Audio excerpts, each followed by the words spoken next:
Assalamualaikum warahmatullahi wabarakatuh.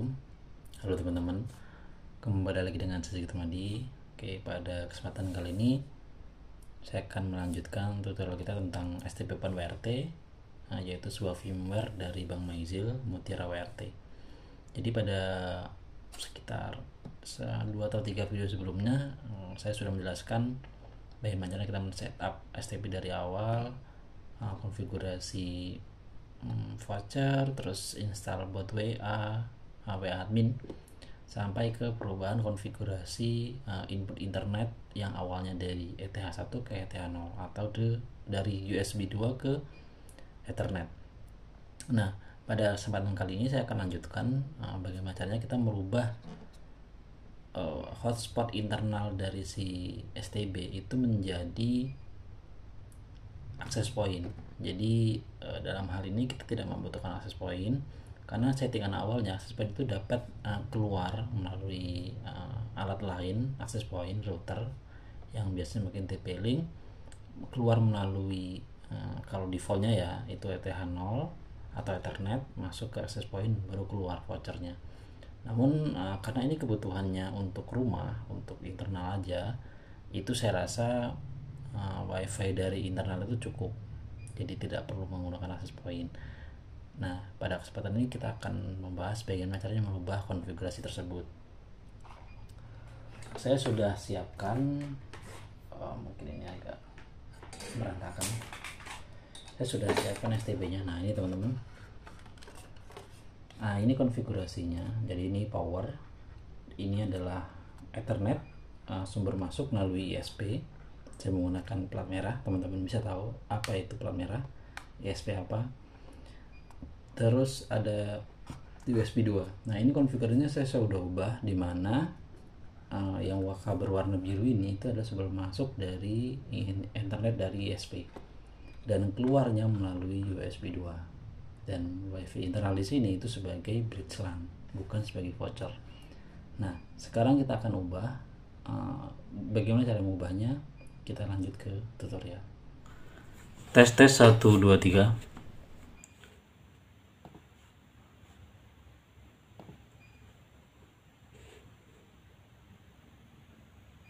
Oke teman-teman, ini saya sudah berada di tampilan awal dari STB Open WRT atau Mutiara WRT. Ini saya terhubung melalui kabel LAN. Ini teman-teman yang warna ini yang keluar di USB 2. Dan sekarang kita coba dulu cek detektor internetnya biar off online. Kita masuk ke internet detektor, terus saya restart dan jalan. Oke. Nah, sekarang saya akan ubah itu di bagian network. Oke teman-teman, jadi karena nanti WiFi internal dari STB ini itu akan menjadi akses point, maka kita tidak membutuhkan password. Jadi nanti dia akan open network dan akses internet akan diberikan akses internet melalui voucher teman-teman. Oke. Nah, kita harus ubah di bagian device. Nah, teman-teman di sini. Nah, kita fokus ke bridge LAN dan BR radius, di mana BR radius di sini ini merupakan hotspot radius atau Redmond radius monitor, dan bridge LAN ini adalah konfigurasi untuk membridge jaringan internet dari sumber internet ke koneksi yang akan kita butuhkan. Dalam hal ini yang awalnya ini teman-teman,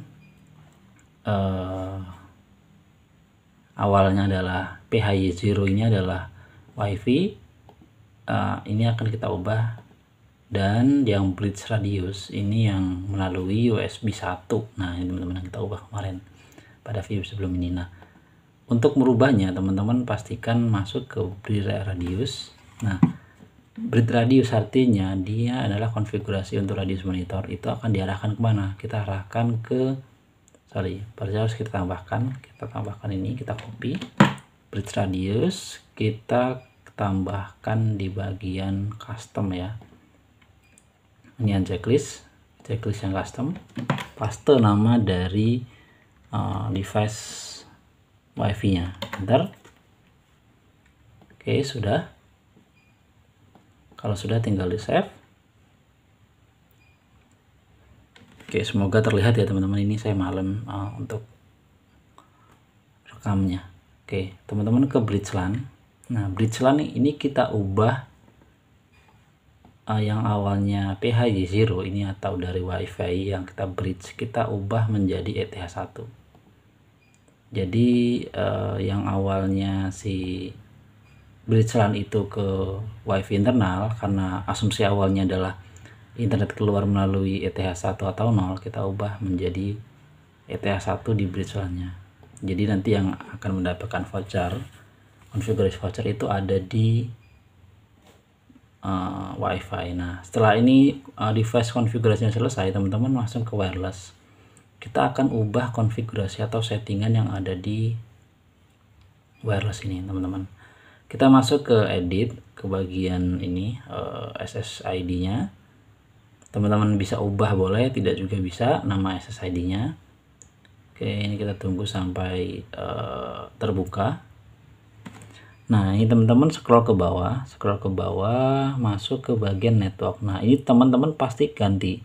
Kan ini apa? LAN ini adalah bridge LAN yang kita buat.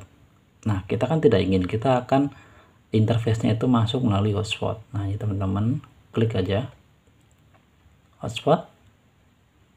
Tunggu, memang ini agak lama, sebenarnya tergantung koneksi juga ya teman-teman, dan servernya itu sendiri, server LAN yang saya gunakan. Nah, LAN ini kita unchecklist. Cukup lama, tunggu saja teman-teman. Oke, sudah, teman-teman masuk ke security. Oke, ini tunggu tertutup dulu. Masuk ke security habis ini. Oke, ini ngelak ya teman-teman, bukan saya menunggu ini selesai. Ini karena saya nggak bisa klik nunggu ini selesai. Oke, ini kan lihat teman-teman, kita wait, kita tunggu. Nah, ini sudah menjadi hotspot dan ini wireless security-nya kita open.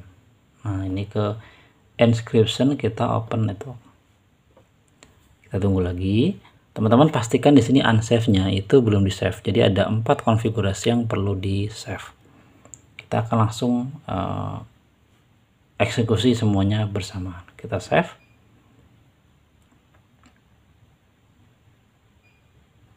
Oke, kita cek dulu recordingnya jalan. Oke, recording jalan ya. Ini sudah menit ke-5. Oke, save-nya sudah jalan. Teman-teman bisa lihat unsave change itu ada 6 atau 6. Oke, kita tunggu.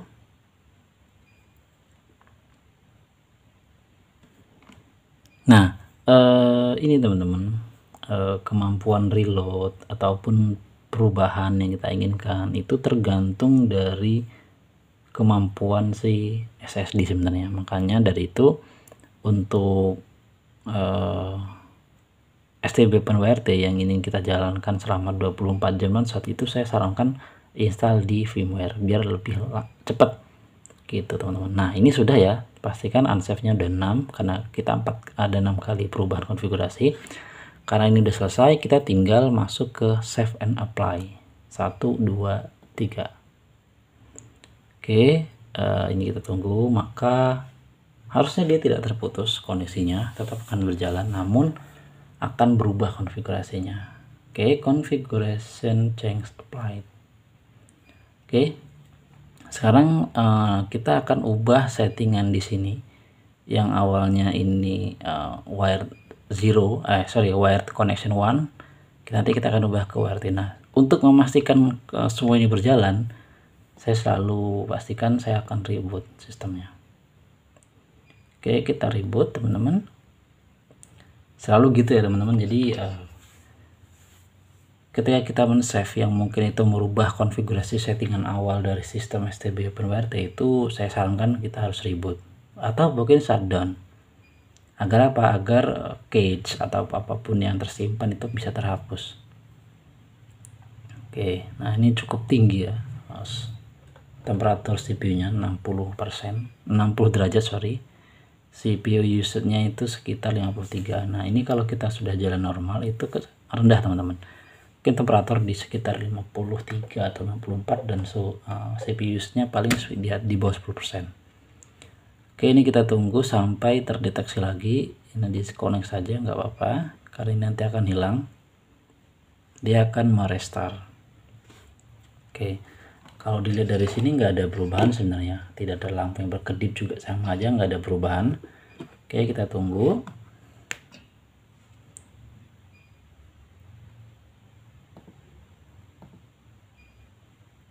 Oke, di sini sudah tidak ada. Kita coba scan melalui HP teman-teman, apakah ada. Ini saya scan melalui HP ya. Oke, di sini tidak ada teman-teman, belum muncul. Kita tunggu saja sampai sistemnya kembali berjalan. Oke, wirenya sudah jalan, wire connection 1 atau kabel ethernetnya yang terhubung melalui USB tulan di USB 2 dari STB OpenWRT. Oke, kita tunggu. Nah, teman-teman bisa lihat di sini sudah muncul SSID bernama Mutiara WRT. Agak ngeblur ya. Oke, cukup terang. Sekarang saya coba hubungkan. Nah, teman-teman bisa lihat saat saya terhubung ke STB OpenWRT, dia akan meminta voucher. Nah, gitu. Ini normal teman-teman, sorry. Tuh. Oke, kita akan masukkan vouchernya. Saya belum membuat vouchernya ya. Aduh, ini saya matikan dulu. Nah, oke, saya akan buat voucher admin. Oh, sepertinya belum ini ya. Apakah sudah ada? Saya lupa sih kemarin nyimpan SSI voucher itu tidak dengan nama admin. Sepertinya enggak ya ini. Sekarang kita coba akses melalui Ethernet. Oke, masuk ke Mutiara WRT.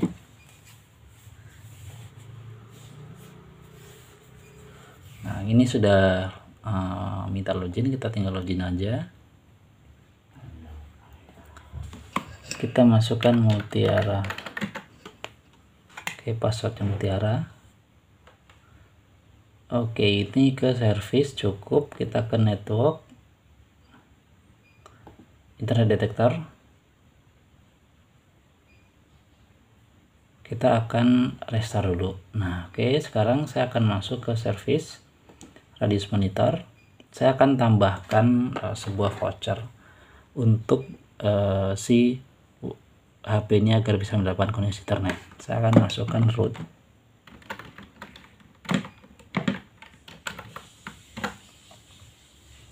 Oke, sudah bisa. Sekarang kita coba tambahkan. Sebelumnya kita cek status dulu. Nah, ini belum jalan ya. Kita restart dulu radius monitornya. Oke, lanjut ke hotspot user. Kita delete dulu. Oke, delete. Oke, tambahkan user. Kita kasih nama admin. Client name-nya admin juga. Select plan profile 3 jam. Save. Oke, kita ke dashboard. Nah, di sini kita akan coba masukkan admin. Oke, teman-teman. Semoga terlihat. Oke, saya akan masukkan admin. Kita akan tunggu. Nah, oke teman-teman, saya sudah masuk ya, connected, wifi connected, dan sini terbaca ada hotspot user yang aktif 1. Sekarang saya coba speed test. Oke,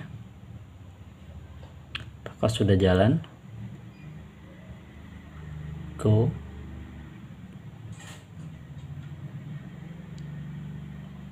Oke, teman-teman bisa lihat saya terlimit ya, saya terlimit di 2 MB. Tadi kan 2:1 kalau nggak salah, ini downloadnya 2, uploadnya harusnya 1, dia akan terlimit. Oke, teman-teman bisa lihat dia terlimit 2:1 sesuai dengan konfigurasi atau profil yang kita buat sebelumnya, atau secara default sudah ada ya. Jadi Sekarang saya bisa menggunakan WiFi internal STB itu menjadi akses point untuk manajemen WiFi di rumah. Jadi kita secara tidak langsung tidak membutuhkan akses point. Tapi sekali lagi ini hanya berlaku untuk lingkup yang lebih rendah. Dalam hal ini rumah, mungkin kantor kecil. Tapi kalau mungkin ingin yang scalable dengan performa yang baik, ya saya sarankan menggunakan akses point terpisah yang kita hubungkan melalui USB 2 ataupun Ethernet atau ETH1. Oke, mungkin itu teman-teman ya. Sekian untuk settingan yang bisa saya berikan. Halo teman-teman, itu tadi ya sekilas tutorial cukup panas ini. Sekarang dengan STB ini saya sudah bisa menggunakan voucheran. Jadi saya tidak perlu membutuhkan akses point. Saya memanfaatkan WiFi internal yang ada di STB ini sebagai akses point itu sendiri. Jadi saya hanya membutuhkan satu koneksi masuknya melalui Ether1, teman-teman, ETH0 atau kabel Ethernet, dan langsung tershare melalui WiFi internal yang ada di STB. Gitu teman-teman. Dan ini saya lagi disclaimer, ini hanya mungkin berlaku untuk klien yang kecil, mungkin di bawah 10 masih bisa terhandle, 5 lah itu masih bisa terhandle menggunakan WiFi internal. Tapi lagi-lagi jaraknya tidak akan jauh, mungkin 10 meter aja sudah ada efeknya itu. Jika teman-teman ingin mendapatkan akses yang lebih luas, ya tetap kita membutuhkan akses point tambahan. Mungkin banyak yang menyarankan itu TP-Link WR844 ya. Mungkin itu referensi yang lain juga bisa. Mungkin sekian teman-teman tutorial kali ini. Semoga video ini bermanfaat untuk teman-teman yang ingin belajar STB penuh RT dan mungkin ingin mempunyai usaha kecil internet di kafe ataupun warkop dengan memanfaatkan STB bekas gitu teman, dengan harga yang cukup kompetitif dan ekonomis, sekitar 170.000 ini saya beli. Oke, mungkin sekian teman-teman, semoga video bermanfaat. Oh ya, untuk teman-teman yang baru bergabung jangan lupa subscribe, like, dan komen agar channel ini berkembang. Oke, terima kasih, semoga video bermanfaat. Saya Edi, assalamualaikum warahmatullahi wabarakatuh. Bye bye.